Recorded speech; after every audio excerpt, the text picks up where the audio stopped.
अरे क्या बात है गौरी, आज बहुत जल्दी आ गई हो। हाँ, पाठक बाबा ने बोले हैं कि कार्यक्रम शुरू कर देना, वो थोड़ी देर में आ रहे हैं। अच्छा, वक्त भी तो हो चला, तो क्यों ना हम कार्यक्रम आरंभ करें। और हमारे सारे किसान भाई बहन भी आ चुके हैं। जोहार।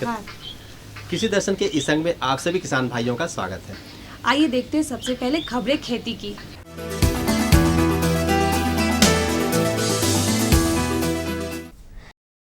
नमस्कार, कृषि समाचार में आपका स्वागत है।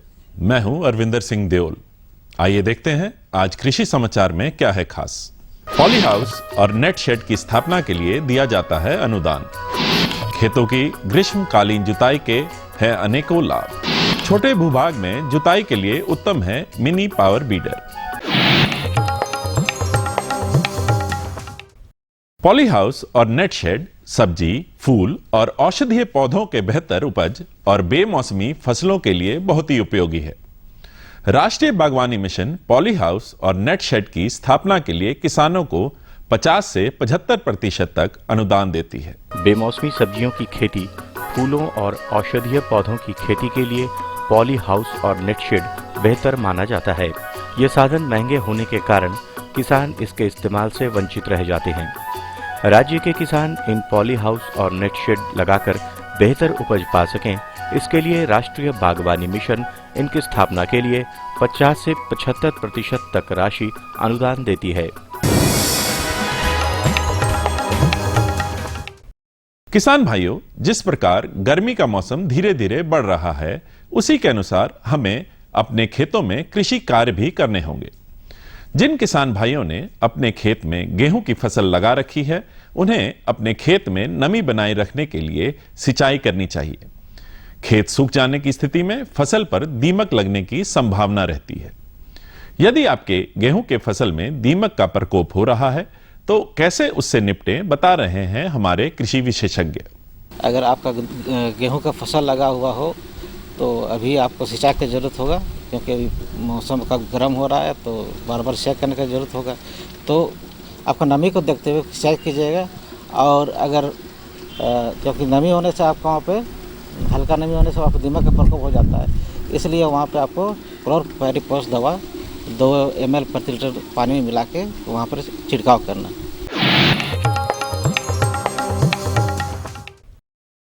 शिमला मिर्च की खेती करने के इच्छुक किसान बीजों की बुआई के लिए तैयारी शुरू कर सकते हैं। इसके लिए बुआई से पूर्व शिमला मिर्च के उन्नत प्रभेद के बीजों का चयन कर लेना चाहिए। शिमला मिर्च के उन्नत प्रभेदों में कैलिफोर्निया वंडर, भारत, नव भारत, इंदिरा और पूसा दीप्ति बेहतर मानी जाती है। शिमला मिर्च की खेती के लिए तैयारी करने के लिए क्या करना होगा? शिमला मिर्च की खेती करेंगे तो अधिक मुनाफा होगा। उसके लिए कुछ प्रजातियां हैं, जैसे भारत, इंदिरा, नव भारत, कैलिफोर्निया वंडर, पूसा दीप्ति, ये प्रजातियां चयन करें। बीज की मात्रा 250 से 300 ग्राम प्रति हेक्टेयर डालेंगे।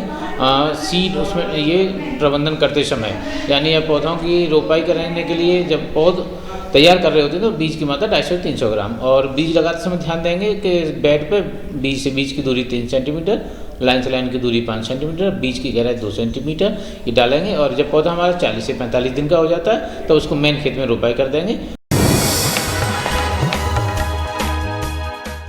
किसान भाइयों, आने वाले खरीफ के फसलों की अच्छी पैदावार के लिए अभी अपने खाली पड़े खेत की गहरी जुताई कर लेनी चाहिए। गर्मियों में खेत की जुताई करने से मिट्टी की गुणवत्ता में सुधार आता है, जिससे फसल अच्छी होती है। ग्रीष्मकालीन जुताई के और भी फायदे हैं, जिन्हें जानने के लिए चलते हैं कृषि विशेषज्ञ के पास। जो भी किसान भाई अभी जो है गेहूं की खेती कर लिए हैं और वो अभी उनका खेत खाली पड़ा हुआ है, तो हम उनसे अनुरोध करेंगे, उनसे हम ये बताएंगे कि वो अभी अपनी खेत की जुताई कर दें, जिसे हम लोग कहते हैं कि ग्रीष्म जुताई या गर्मी की जुताई। क्योंकि अभी जो भी उसमें खरपतवार हैं, जो भी उसमें जो है कीड़े के जो अंडे बच्चे उसमें पड़े हुए हैं, या चूहा भी कहीं कहीं पर लगा रहता है और बड़े बड़े छेद होते हैं, तो आप जब सिंचाई कर देंगे तो उससे उनके चूहे का जो है बिल जो है वो नष्ट हो जाता है। चूहे कहीं और भाग जाएंगे या नष्ट हो जाएंगे उसी में। दूसरी चीज़ जो भी खरपतवार है वो उसी में मिल जाएगा और उसके जो उसका बीज है जो वो नीचे चला जाएगा। या तीसरी चीज़, आपका जो उसमें गेहूं का जो ठूंठ है वो उसमें मिल जाएगा। और सबसे बड़ी बात है, आपकी मिट्टी जो है उसमें गर्मी आएगी और जब पानी का बरसात होगा तो वो ज़्यादा उसमें सोखने की शक्ति हो जाएगी।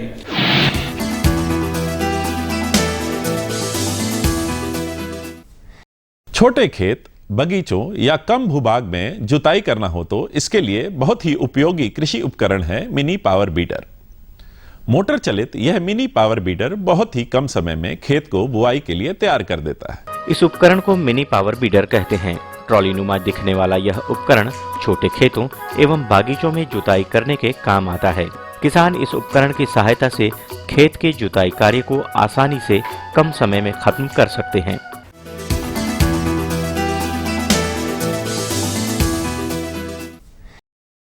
अब आइए चलते हैं सफल किसान के पास और उनसे मिलकर जानते हैं उनके सफल कृषि जीवन के बारे में। 2001 से मैं होली क्रॉस कृषि विज्ञान केंद्र से जुड़ी हूँ। तो सबसे पहले हमने मशरूम का ट्रेनिंग लिए।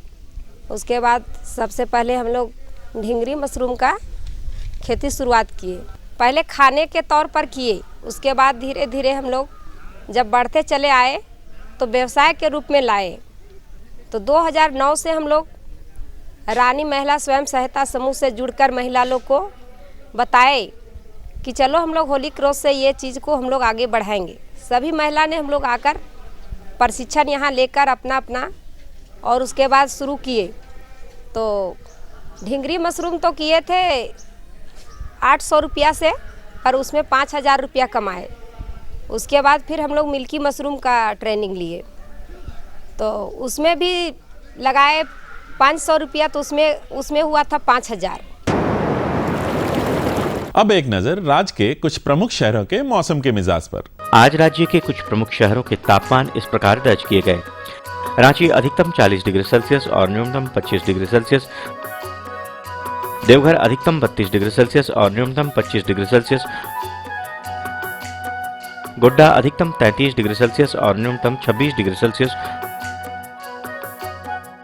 कोडरमा अधिकतम 29 डिग्री सेल्सियस और न्यूनतम 25 डिग्री सेल्सियस। चाईबासा अधिकतम 31 डिग्री सेल्सियस और न्यूनतम 27 डिग्री सेल्सियस। और हजारीबाग का तापमान अधिकतम 29 डिग्री सेल्सियस और न्यूनतम 25 डिग्री सेल्सियस रहा।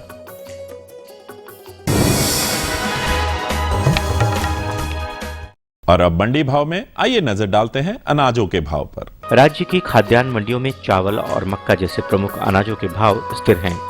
दलहनी अनाजों में थोड़ी तेजी आई है। अन्य अनाजों के मूल्यों में कोई विशेष उतार चढ़ाव नहीं दर्ज किया गया। उधर सब्जी मंडियों में हरी सब्जियों के दाम बढ़ने के आसार हैं।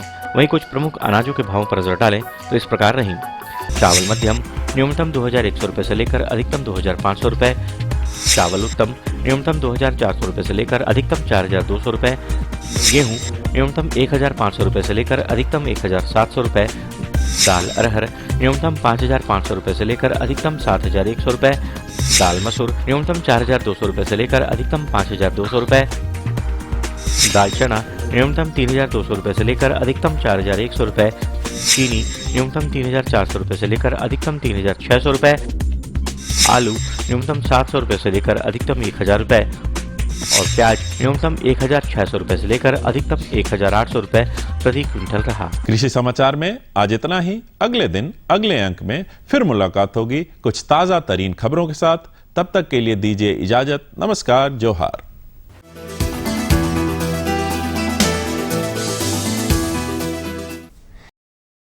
ये लो और बताओ। बस। अरे ये क्या भैया जी, बस इतनी सी रासायनिक खाद? किसानी छोड़ रहे हो क्या? किसानी नहीं, नादानी छोड़ रहे हैं। मिट्टी की जांच कराई है।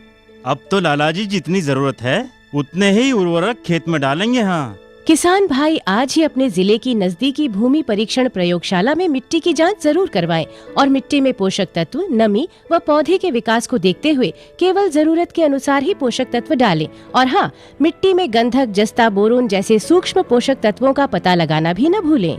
उर्वरक और जैविक खाद के सही उपयोग से भूमि का उपजाऊपन बनाए रखें, उत्पादकता बढ़ाएं, खर्चा घटाएं और बहुमूल्य विदेशी मुद्रा बचाने में भी सहयोग दें। और हाँ, धीमी गति से नाइट्रोजन उपलब्ध कराने वाले उर्वरकों जैसे नीम लेपित यूरिया को प्राथमिकता दें और यूरिया का पत्तों पर छिड़काव करें। अरे वाह, तू तो सचमुच समझदार हो गया रे। अधिक जानकारी के लिए संपर्क करें जिला कृषि अधिकारी या किसान कॉल सेंटर। जोहार। विराम के बाद कृषि दर्शन के इस अंक में आप सभी किसान भाई बहनों का फिर से स्वागत है।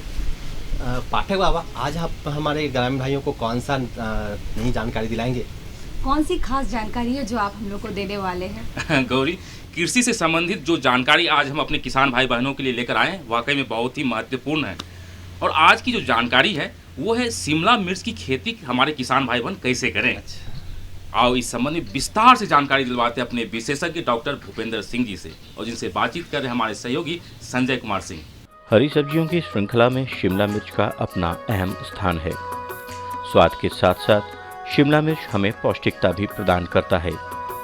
शिमला मिर्च की उन्नत किस्में जैसे California wonder, yellow wonder, Bharat, Arka Mohini, Arka Gaurav एवं पूसा दीप्त इत्यादि की अच्छी खेती की जा सकती है। शिमला मिर्च लगाने के लिए पहले बिचड़ा तैयार कर लेना चाहिए।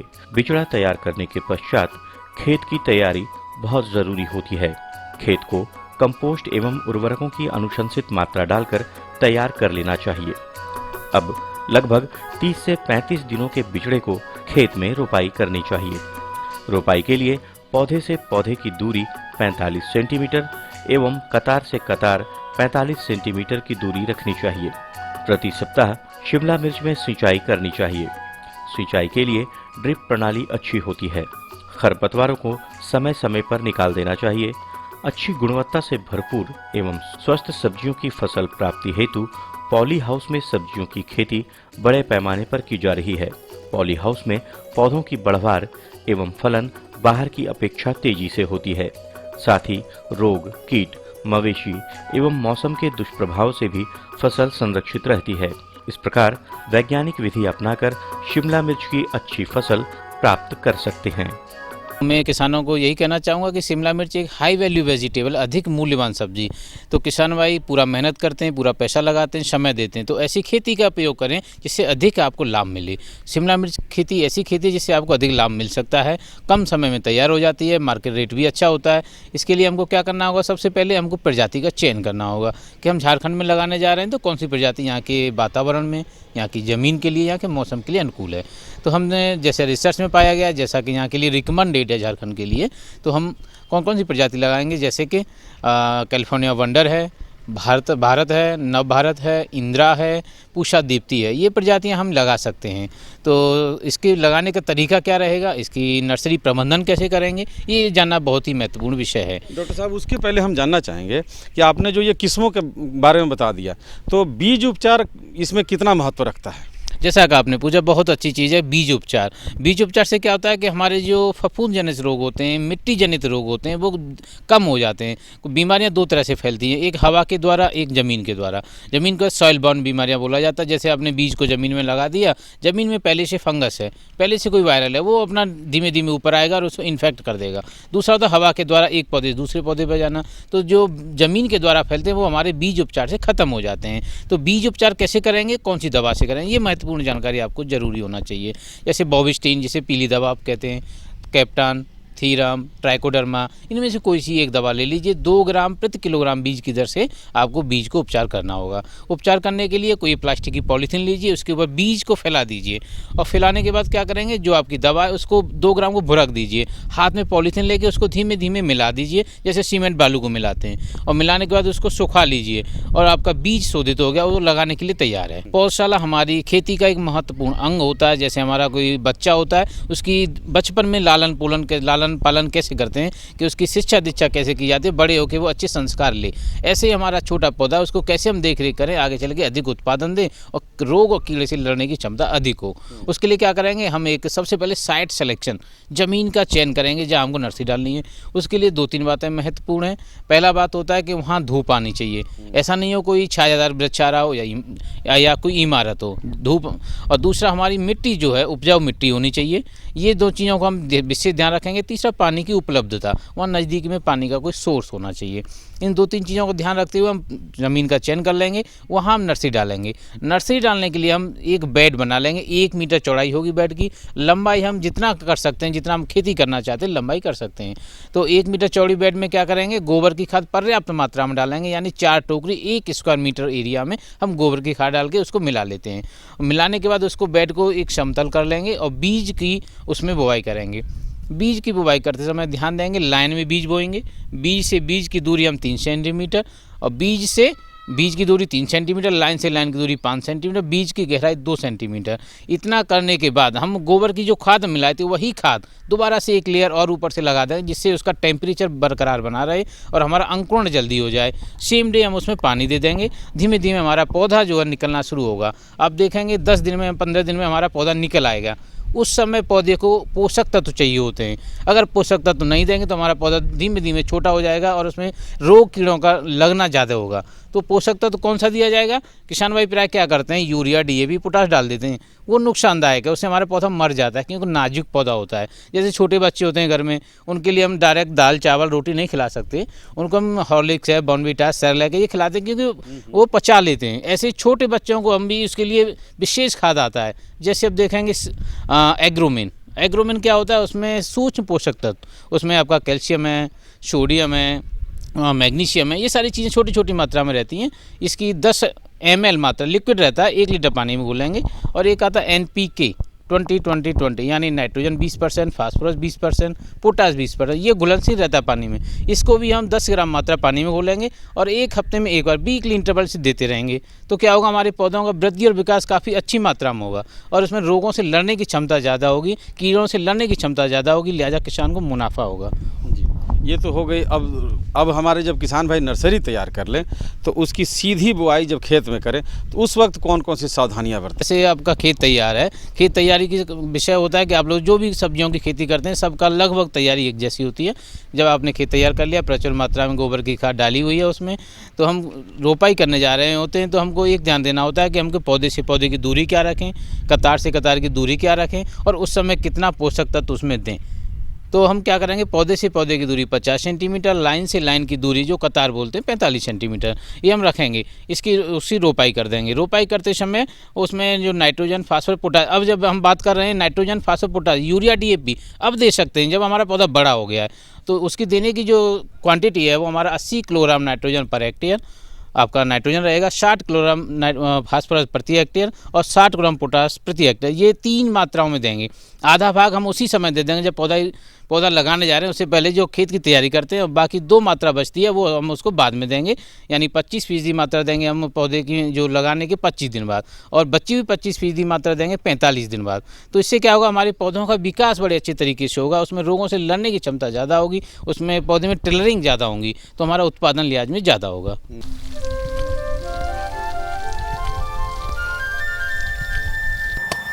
अरे भैया, इसकी क्या जरूरत? किसकी क्या जरूरत है? अरे मिलता तो है बाजार में। क्या मिलता है बाजार में? बुझो तो जाने। अरे बुझावन भैया, पहेलियाँ क्यों बुझा रहे हो? साफ साफ बताओ ना क्या बात है। अरे किसना, इनके कहने का मतलब है ना कि जब बाजार में रेडीमेड उर्वरक सुंदर सुंदर बोरा में बंद मिलता है, तभी गोबर में लिसराने का क्या जरूरत है? हाँ, क्या फायदा? हमको बुड़बक समझो क्या?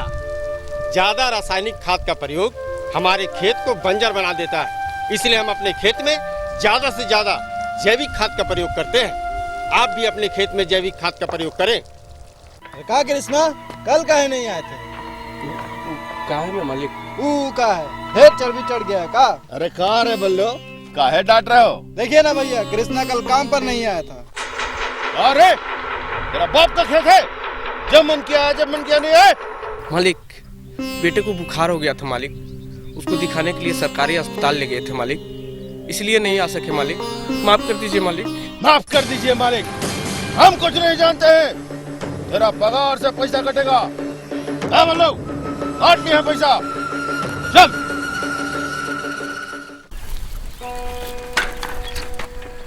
कृष्णा, मास्टर जी आप?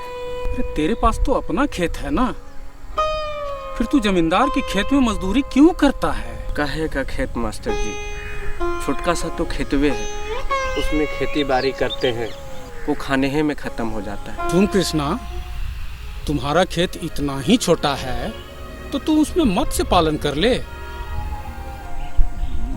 मत्स्य पालन? हाँ, तू अपने खेत को खुदवाकर उसे छोटे तालाब के रूप में तब्दील कर दे और उसमें मछली पालन कर।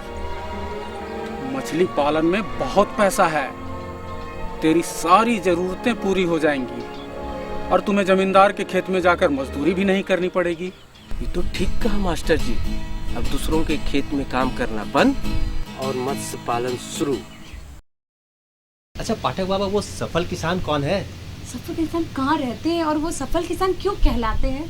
पहले देख तो लो, सब जान जाओगे। किसान भाइयों नमस्कार। आज हम आए हुए हैं हजारीबाग और यहाँ हमारे साथ हैं एक सफल महिला किसान। इनसे आज हम बातचीत करेंगे, जानेंगे कि इस पेशे में, इस कार्य से ये कैसे जुड़ी और इसमें इन्हें कितनी सफलता मिली। सबसे पहले आप अपना नाम बताएं।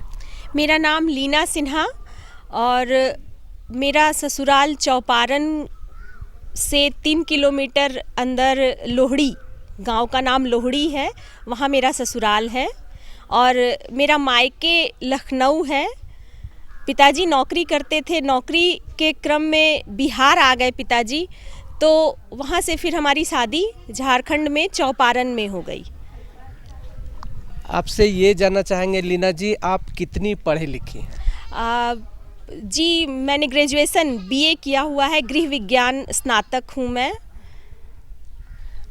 आपने स्नातक किया हुआ है, आप एक सफल गृहिणी तो होंगी ही, और इसके अलावा और क्या आप करती हैं? एक सफल गृहिणी होते हुए खेती के तरफ मेरा झुकाव होता चला गया। जब ससुराल आई मैं तो मेरे पति शुद्ध रूप से किसान थे, लेकिन दुर्भाग्यवश उनके पिताजी की मृत्यु के बाद पिताजी के स्थान पे उनकी नौकरी हो गई अस्पताल में और वो थोड़ा खेती से दूर होते चले गए।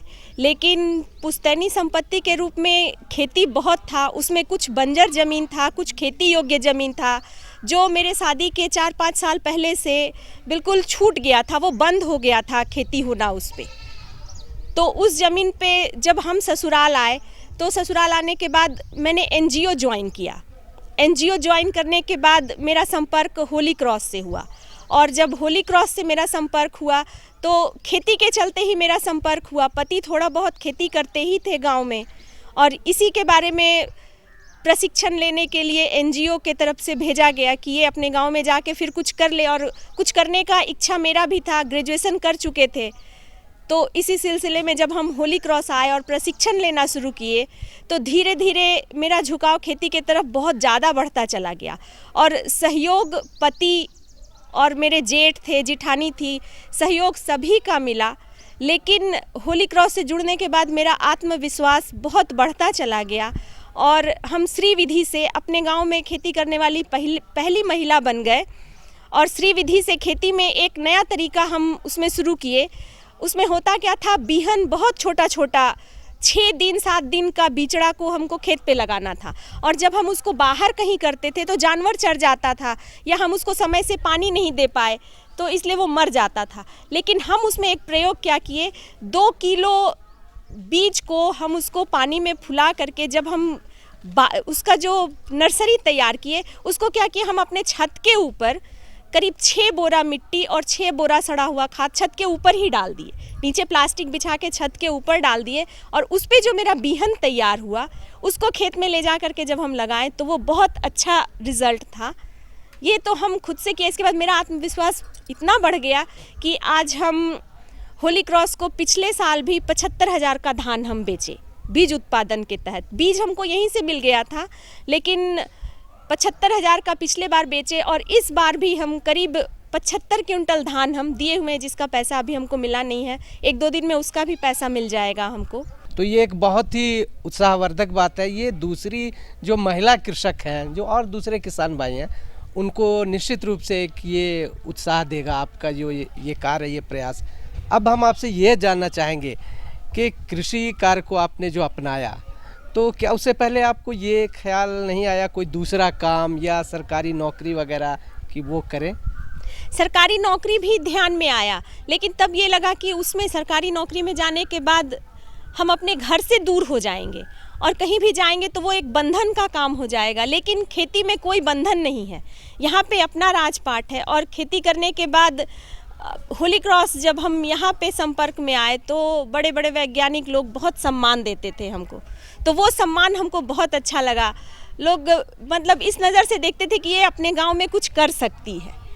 और हम अपने पंचायत में, सिर्फ गांव में ही नहीं, अपने पूरे पंचायत में महिला लोग महिला और पुरुष लोग के बीच भी जो खेती को अहमियत नहीं देते थे, जब वो हम करने लगे, वो कुछ तो मेरा देखा देखी और कुछ यहाँ से जब प्रशिक्षण कार्यक्रम हम अपने गांव में करवाने लगे, किसान लोग का मीटिंग करवाने लगे, तो इससे उन लोग के अंदर इतना जागरूकता आ गया कि आज मेरे गांव में कोई भी खेत खाली नहीं रहता है।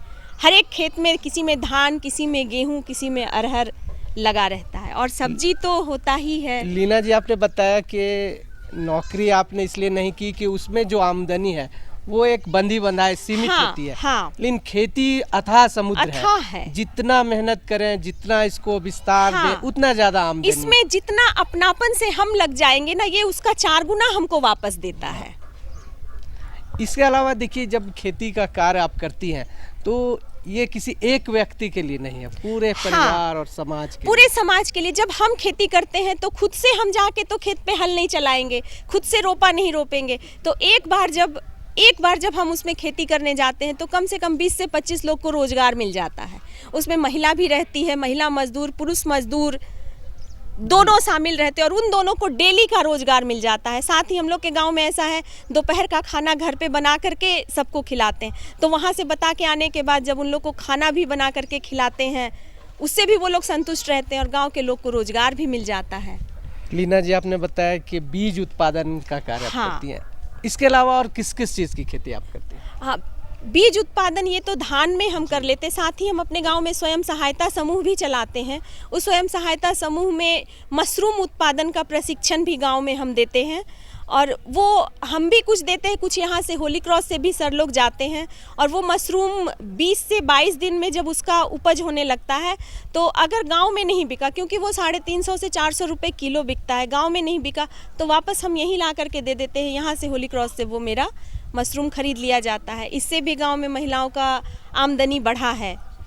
व्यावसायिक खेती भी आप करती हैं और इसके अलावा सब्जी उत्पादन वगैरह? नहीं, सब्जी उत्पादन में थोड़ा रिस्क ज़्यादा हो जाता है और हम उतना पानी अपने खेत को समय समय पे नहीं दे पाते हैं, इसलिए हम सब्जी उत्पादन बृहद पैमाने पे नहीं करते हैं। अपना किचन गार्डन, अपने खाने के लिए जो सीजनल सब्जी होता है वो लगाते हैं, लेकिन व्यावसायिक तौर पे सब्जी उत्पादन नहीं करते। लीना जी, आपने बताया कि सब्जी उत्पादन छोटे पैमाने पर करती हैं किचन गार्डन के रूप में। हाँ, तो ये क्या है? इसमें लौकी हो जाता है, नेनुआ हो जाता है, खेत में भिंडी लगा लिए, थोड़ा बहुत जो बारी टाइप का जगह है उसमें पालक, धनिया, बैगन, टमाटर, जो हम लोग डेली सब्जी खा सकते हैं वो हम लोग अपना, जो कुआं से जिसको हम पटा सकते हैं वो खेती हम अपने बारी में कर लेते हैं और वो हम खाने के लिए हो जाता है। लीना जी, आपने बहुत अच्छी बात बताई कि दूसरे किसान भाइयों को, किसान बहनों को और उनका उत्साहवर्धन किया। आपका बहुत बहुत धन्यवाद। धन्यवाद।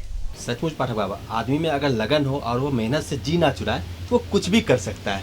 और इस जानकारी से हमें बहुत प्रेरणा मिली। किसान भाइयों, आज के लिए बस इतना ही। अगले सप्ताह इसी दिन इसी समय कृषि से संबंधित किसी नई जानकारियों के साथ फिर से उपस्थित होंगे। तो जाने से पहले आप हमारा पता अवश्य लिख लें। हमारा पता है कार्यक्रम कृषि दर्शन, कृषि प्रकोष्ठ द्वारा उप महानिदेशक दूरदर्शन केंद्र, रातू रोड, रांची। पिन संख्या है 834001। तो इसी के साथ दीजिए हमें इजाजत। जोहार।